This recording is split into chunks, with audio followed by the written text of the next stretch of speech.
Hello, marry me. So I want to review a book.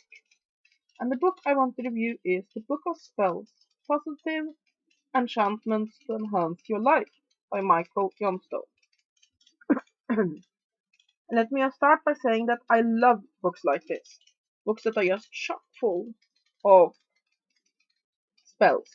Now, a lot of people don't like to use pre-made spells like this. They like to write their own.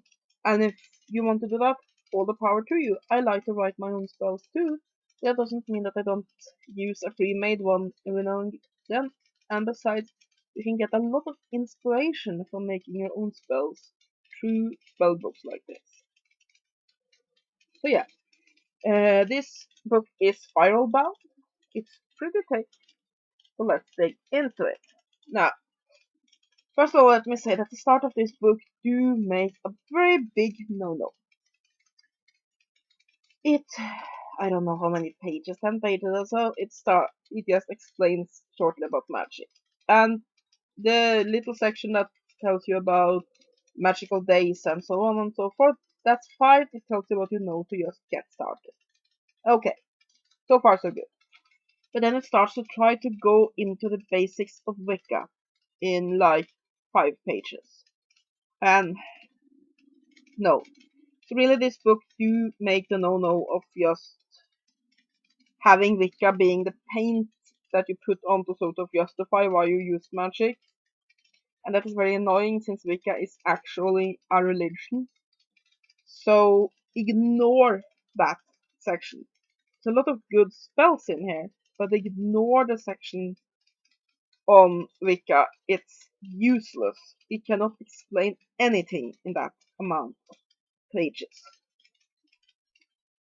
So, is it okay? So, how does it work to read a book that's spiral bound? It's not bad. I prefer books that are hardbound or normal paperbacks, but it works fine, and I can see why they have done this because it does make the book look a bit like for example here. You see, it looks very much like your mother's old recipe book, and you can just put it like this, lean it up against something while you work, and that's very useful. So yeah, but it does mean that you have to be somewhat careful on the pages because the paper do get worn where the holes are. Let's see how many pages this is. 384. Now, it begins with contents, and I do have to give this book credit. It has all the spells in it listed in an index up front, so it's easy to find exactly what you're looking for. But what does this include? An introduction to spells. Fine, it's just like 2 pages, 2 or 3 pages. It's some very basic information. Completely okay. The bad old days, for some reason, they felt like they needed to have a section on the prosecution of witches on a few pages in a book which is basically just a magical recipe book. Don't ask me why. It's not that good either. Some famous witches. Okay, that works. That's more in tune with what this is. It's basically a spell book, so for some people that hasn't really isn't really tied into some tradition or something like that, they might find that interesting what people do practice magic. Fictional witches, okay, I don't still don't see what that has to do with this topic, but the chaos magician in me loves to see fiction mentioned in a real occult book, so I'm not gonna complain. Witchcraft Today and the Wiccan Year, that is crap. Very, very crap. It annoys me. It makes me angry because it basically it makes light of the entire Wiccan tradition. I don't like that concept, basically. Yes, there's spells in Wicca. There's nothing wrong with being a Wiccan and using spells. Spells are awesome. However, if you're only into it for magic and spells, then you shouldn't call yourself a Wiccan, because then you are not a Wiccan. It's like with Christians. If you're only into it to do prayers so that you can get things or improve yourself, then that's fine if that's what you want to do. That's the contact with the divine you want to have. But then you shouldn't call yourself a Christian, because there's a lot more to the religion than that. Same way with Wicca. It's great to practice spells, but if that's the only thing you're interested in, then perhaps you should look somewhere else.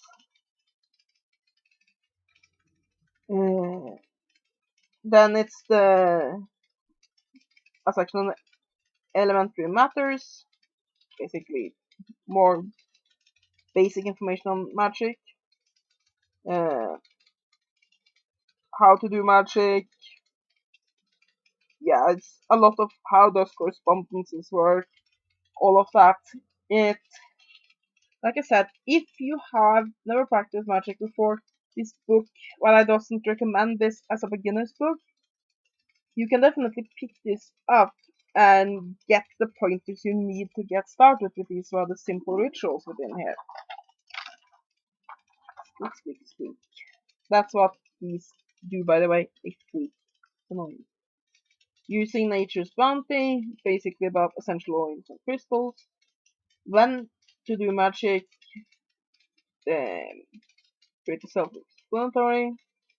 The moon's a boon, which basically tells a bit about moon magic, and then a section on candle magic. And then we are right on to the spells. So, almost all of this book is just spells, spells, and spells. And really, when there's a book that's just named the Book of Spells, oh, squeak, squeak, squeak. Just name the Book of Spells, that's what you expect. And that section is good. There's a lot of good spells and rituals in here. I just wish I hadn't just sort of thrown in a little scatter of Wicca in there, because that's just disrespectful. Just have the section how to make this work, basics on spells, and then go straight into the spells. If somebody is a Wiccan and picks up this book, they don't need that section because they already know the information. And if somebody has no experience with Wicca, then that little tidbit isn't going to give them anything useful. You will not become a Wiccan from this book. Anyway, we have love spells. Lots of them. Spells to cast from 4 luck. Healing spells, loads of those. Ring magic, which is basically spells you use a ring for. I think Sauron is a lot into that. It's his favorite chapter. Bottle magic, basically how to make spell bottles. Job spells, how to get a spell, get a better career, and so on and so on. A cauldron of spells, basically spells that use your cauldron. And yeah, that is the lot of them. And basically most of the spells are like this. They usually have 1 or 2 pages. This one is 1.5 pages. They are very simple, but simple is often a good thing. This isn't high magic. This isn't gonna tell you about ceremonial magic. This is practical, simple rituals used. Like, for example, this is an opportunity knock spell. Let me just read one of these spells to you so that you can have an idea of what kinds of spells are in this. Using the power of a candle, anointed with charged necroli or essential oil, is an excellent way to create opportunities, either for yourself or someone else. You will need. And it's very much put up in a cookbook kind of fashion. 10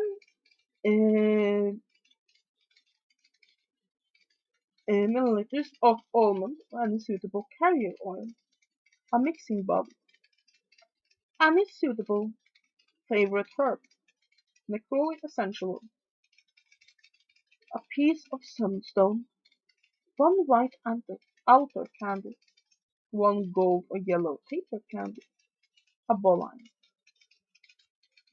Add 3 drops of the Nicolay oil, the carrier oil, in the mixing bowl, and charge it the usual way by rolling the bottle between the palms of your hand. Visualize the oil being empowered with gratitude. Light the white altar candle and meditate for a few minutes on the opportunities you wish to create, before inscribing the gold candle with the number 7 and anointing it with the charged oil.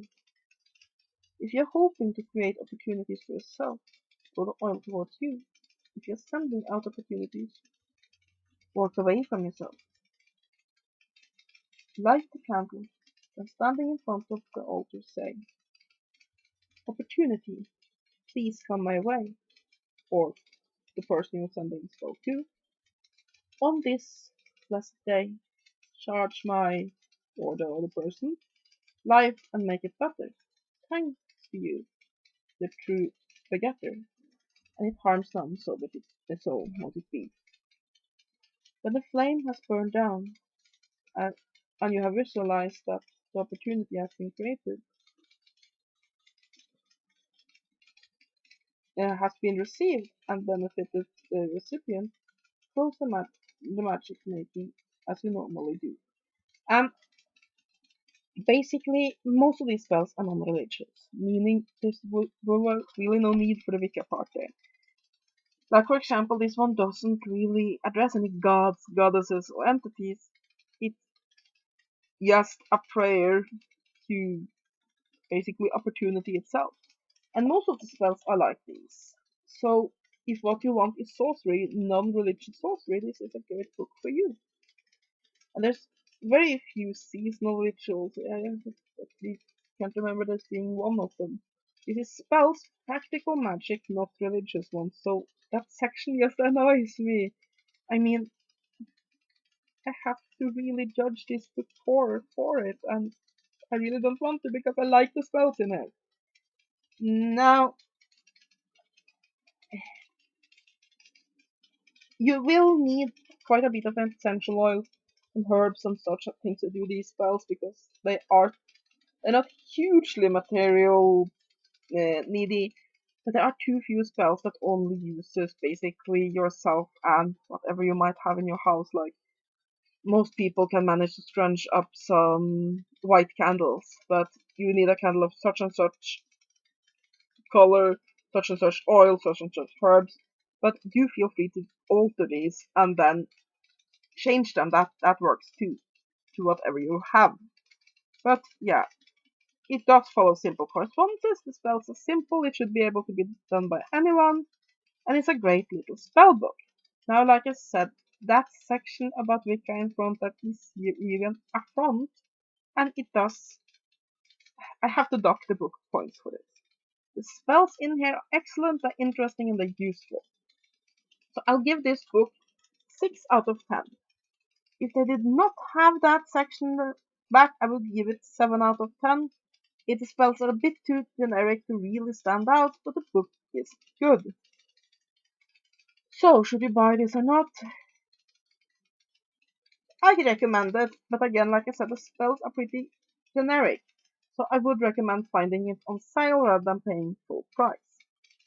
And that is my review of the Book of Spells by Michael Johnstone. I hope you have enjoyed this video. Have a great day, and blessed be.